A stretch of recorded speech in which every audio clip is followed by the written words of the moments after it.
जय श्री राम। भविष्य मार्गदर्शन में आप सबका स्वागत है। इस साल महाशिवरात्रि व्रत 18 फरवरी 2023 शनिवार को मनाया जाएगा। ज्योतिष के दृष्टिकोण से शिवरात्रि पर्व बहुत ही महत्वपूर्ण होता है।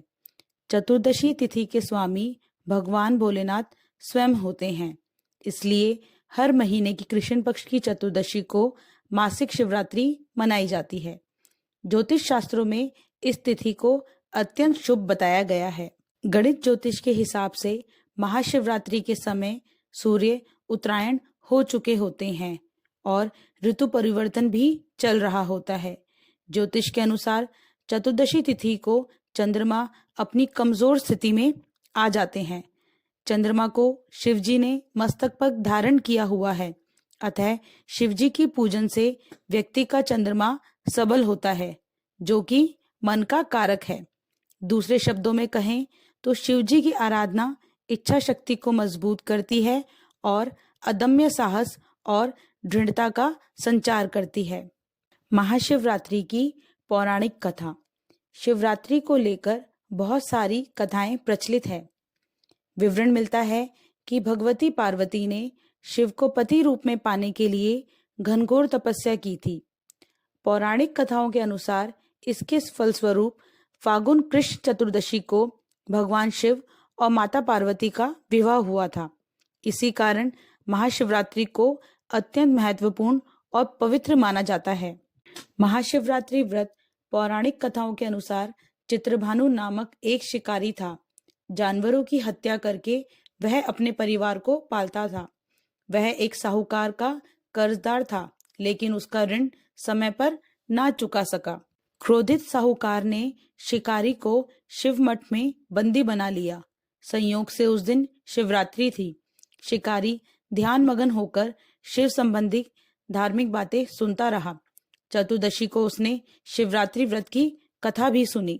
शाम होते ही साहूकार ने उसे अपने पास बुलाया और ऋण चुकाने के विषय में बात की। शिकारी अगले दिन सारा ऋण लौटा देने का वचन देकर बंधन से छूट गया। अपनी दिनचर्या की भांति वह जंगल में शिकार के लिए निकला, लेकिन दिन भर बंदी गृह में रहने के कारण वह भूख और प्यास से व्याकुल था। शिकार खोजता हुआ वह बहुत दूर निकल गया। जब अंधकार हो गया तो उसने विचार किया कि रात जंगल में ही बितानी पड़ेगी। वह वन एक तालाब के किनारे एक बेल के पेड़ पर चढ़कर रात बीतने का इंतजार करने लगा। विल्व वृक्ष के नीचे शिवलिंग था, जो विल्व पत्रों से ढका हुआ था। शिकारी को उसका पता न चला। पड़ाव बनाते समय उसने जो टहनियां तोड़ी वह संयोग से शिवलिंग पर गिरती चली गई। इस प्रकार दिन भर भूखे प्यासे शिकारी का व्रत भी हो गया और शिवलिंग पर विल्व पत्र भी चढ़ गए। एक पहर बीत जाने के बाद एक गर्भवती हिरनी तालाब पर पानी पीने पहुंची। शिकारी ने धनुष पर तीर चढ़ाकर जो ही प्रत्यंचा खींची। हिरनी बोली, मैं गर्भवती हूँ, शीघ्र ही प्रसव करूंगी। तुम एक साथ दो जीवियों की हत्या करोगे जो ठीक नहीं है। मैं बच्चे को जन्म देकर शीघ्र ही तुम्हारे समक्ष प्रस्तुत हो जाऊंगी, तब मार लेना। शिकारी ने प्रत्यंचा ढीली कर दी और हिरनी जंगली झाड़ियों में लुप्त हो गई। प्रत्यंचा चढ़ाने और ढीली करने के वक्त कुछ बिल्वपत्र अनायास ही टूटकर शिवलिंग पर गिर गए। इस प्रकार उससे अनजाने में ही प्रथम पहर का पूजन भी संपन्न हो गया। कुछ देर बाद एक और हिरनी उधर से निकली। शिकारी की प्रसन्नता का ठिकाना ना रहा। समीप आने पर उसने फिर धनुष पर बाण चढ़ाया। तब उसे देखकर हिरनी ने विनम्रता पूर्वक निवेदन किया, हे शिकारी, मैं पहले थोड़ी देर ऋतु से निवृत्त हुई हूँ, कामातुर विहरणी हूँ, अपने प्रिय की खोज में भटक रही हूँ। मैं अपने पति से मिलकर शीघ्र ही तुम्हारे पास आ जाऊंगी। शिकारी ने उसे भी जाने दिया। 2 बार शिकार को खोकर उसका माथा ठनका। वह चिंता में पड़ गया। रात्रि का आखिरी पहर बीत रहा था। इस बार भी धनुष से लगकर कुछ बेलपत्र शिवलिंग पर जा गिरे और दूसरे पहन का पूजन भी समाप्त हो गया। तभी एक और हिरनी अपने बच्चों के साथ उधर से निकली। शिकारी के लिए यह स्वर्णिम अवसर था। उसने धनुष पर तीर चढ़ाने में देरी नहीं लगाई। वह तीर छोड़ने ही वाला था कि हिरणी बोली, हे शिकारी, मैं इन बच्चों को इनके पिता के हवाले करके लौट आऊंगी। इस समय तुम मुझे मत मारो। शिकारी हंसा और बोला, सामने आए शिकार को छोड़ दूं? मैं ऐसा मूर्ख नहीं। इससे पहले मैं 2 बार अपना शिकार खो चुका हूँ। मेरे बच्चे भूख प्यास से व्यग्र हो रहे होंगे। उत्तर में हिरनी ने फिर कहा, जैसे तुम्हें अपने बच्चों की ममता सता रही है, ठीक वैसे ही मुझे भी। हे शिकारी, मेरा विश्वास करो, मैं इन्हें इनके पिता के पास छोड़कर तुरंत लौटने की प्रतिज्ञा करती हूँ। हिरनी का दुख भरा स्वर सुनकर शिकारी को उस पर दया आ गई। उसने उस हिरनी को भी जाने दिया।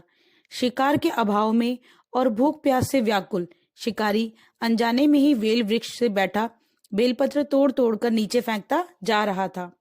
पांव फटने को हुई तो एक हिरण्यपृष्ठ मृग उसी रास्ते पर आया। शिकारी ने सोच लिया कि इसका शिकार वह अवश्य करेगा।